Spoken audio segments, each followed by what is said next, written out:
It was Christmas time on the island of Sodor, and Sir Topham Hatt's engines were busy. The snow made their journeys difficult. They had to work hard to deliver passengers and goods to their destinations on time. This made the engines feel very reliable. Elizabeth pulled into the fitter's yard with Thomas's snowplow. "I don't need that silly old thing," huffed Thomas. "Stuff and nonsense," steamed Elizabeth. "You can't be a reliable engine if you can't get through the snow." That made Thomas cross.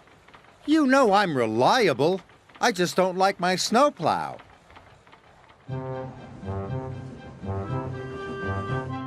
"Elizabeth is rude," Thomas chuffed. "And this snowplow makes my buffers ache."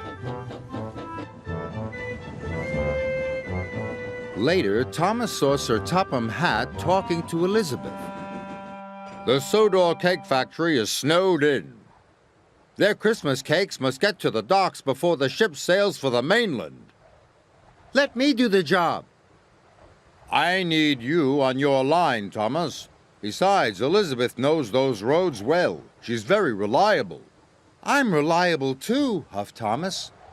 "Apparently not reliable enough," Elizabeth chuffed. Now Thomas was crosser still.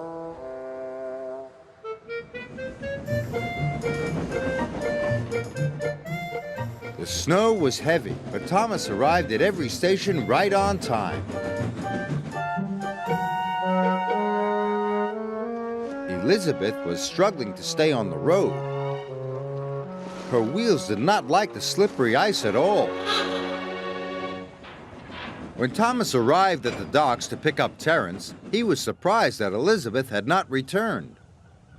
"The ship will miss the tide," said the dock manager. "And the children won't have their Christmas cakes. Thomas, go and look for Elizabeth at once." "Yes, sir," answered Thomas. "Perhaps Elizabeth isn't so reliable after all," he whispered. At the cake factory, Elizabeth was piled high with crates of Christmas cakes.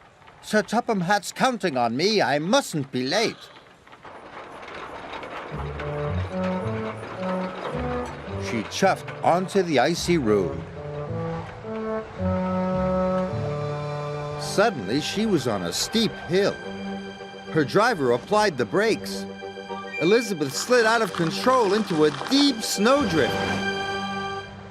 Poor Elizabeth.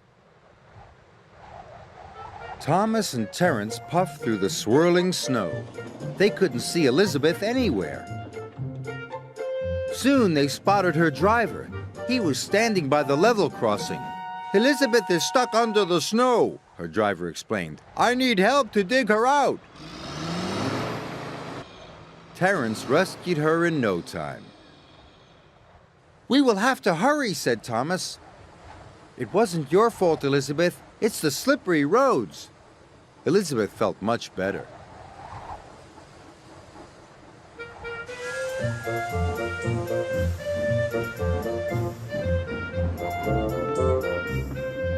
Thomas chuffed and puffed as fast as he could. They reached the docks just in time. Sir Topham Hatt was delighted to see the bakery crates and that Elizabeth was safe and well. "We'll get you unloaded immediately." "Now the children will have their Christmas cakes," said Thomas. "Well done," said Sir Topham Hatt. "Oh, thank you, Thomas," said Elizabeth. "You and I are both reliable." Thomas agreed.